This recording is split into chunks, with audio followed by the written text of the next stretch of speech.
inexorably. A heavy drone, a wall of sound dipping and rising. I look at her, and she at me. She could be trying to tell me something. Is she play acting? Is she pleading for her life? Trying to communicate something, woman to woman? The corners of her mouth rise into a kind of smile. Rumble, rumble, rumble, rumble. I'm going to call her Grace. From nowhere, a hand fixes around her throat and pulls her into the darkness. Her arms and dress flail forward as she's dragged out of sight. She disappears. My breath, which only now I realise I was holding, leaves me suddenly. My home phone rings. I jump, clutching my sweater, resisting the urge to cry out. It gets louder and louder, as if it's getting closer, homing in on me. It's strange, my phone ringing, because it never has before, not since I moved in. I'd forgotten it was even plugged in. Ring, ring, ring, ring. My hands grip my jeans, needing something to hold on to as I brace myself and turn to look at it. Ring, ring, ring, ring. It's strange, you see, because no one even has the number. No one. Not even you.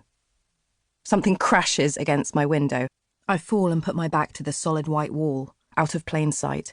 I'm breathing so hard now, shaking. The hairs on my arms stand on end. My heart is beating out of my chest. The glass is cracked. I daren't turn my head, but in my periphery I can see something. Pressed against my now cracked window. Don't turn your head, I tell myself. But I can see something. Out of the corner of my eye, don't turn. I can see something. Sliding down it. Slowly. Dreadfully. So I breathe in through my nose. I bite down hard on my tongue. I turn my head and look.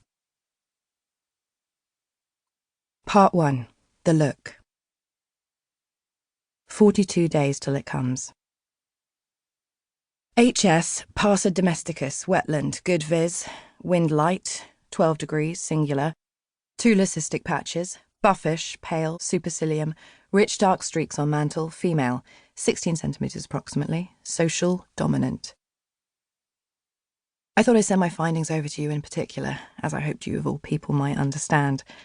We haven't seen a lot of each other recently, of course, but I've had to think about it, and there are a few things I want to say, even if I'm not that keen to say them to your face exactly, or on the phone, or Skype, or the other platforms.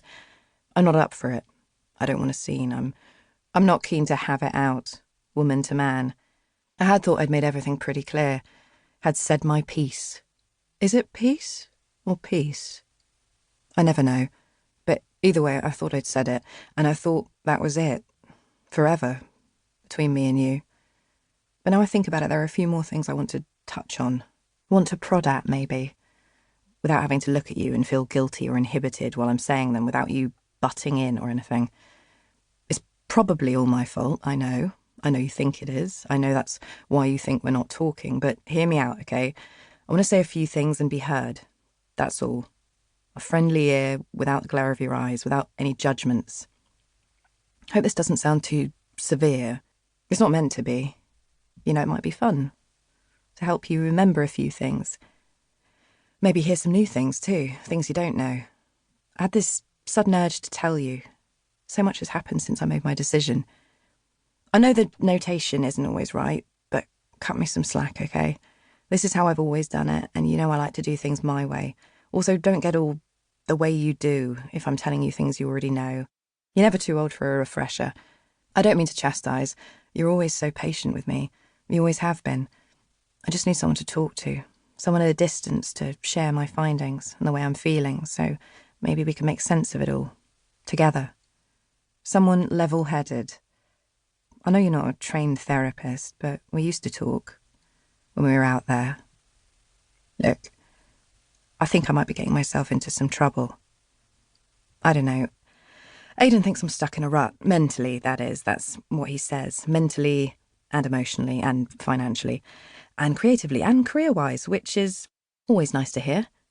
I didn't ask, he just volunteered this information, apropos of nothing. He wasn't just being a dick, but he wasn't joking either. He's almost definitely right. Aiden told me all these things this afternoon. God, he's a clever arsehole, isn't he? It's like he can see the inside of my head.